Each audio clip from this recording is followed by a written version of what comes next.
Pemirsa, Presiden Prabowo Subianto menerima Direktur Utama Garuda Indonesia Glenny Kairupan bersama jajaran petinggi produsen pesawat Embraer asal Brasil di Istana Merdeka, Jakarta.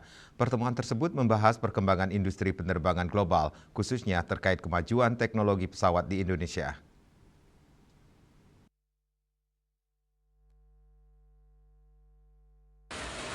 Presiden Prabowo Subianto menerima Direktur Utama Garuda Indonesia Glenny Kairupan bersama jajaran petinggi produsen pesawat Embraer asal Brazil di Istana Merdeka, Jakarta. Pertemuan tersebut membahas perkembangan industri penerbangan global, khususnya terkait kemajuan teknologi pesawat di Indonesia. Usai pertemuan, Direktur Utama Garuda Indonesia Glenny Kairupan menjelaskan bahwa diskusi dengan Presiden Prabowo berlangsung dalam suasana santai namun substantif dengan fokus pada dinamika penerbangan nasional dan global. Bapak, Tadi bertemu dengan Bapak Presiden, Pak. oh biasa dengan Pak Sigit bicara ngobrol-ngobrol ya, tentang penerbangan lah, ya.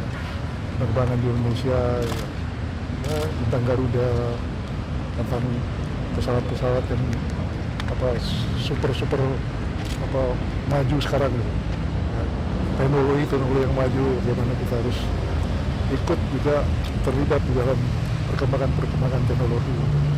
Itulah yang tadi disampaikan Pak Presiden. Tadi ketemunya bareng sama private company yang dari luar negeri itu, Pak. Ya, jadi kita diskus. Ada rencana beli ini Rencana pesawat? beli belum, kita baru koordinasi masalah teknologi. Arahan Bapak Presiden apa? Ya itu harus ikuti perkembangan teknologi dunia. Ya. Lebih lanjut, Glenny menegaskan bahwa pertemuan tersebut belum membahas rencana pembelian pesawat. Menurutnya pembahasan masih berada pada tahap koordinasi dan pertukaran pandangan mengenai perkembangan teknologi penerbangan dunia. Dari Jakarta, Julius Wate dan Ketut Sumadiasa melaporkan.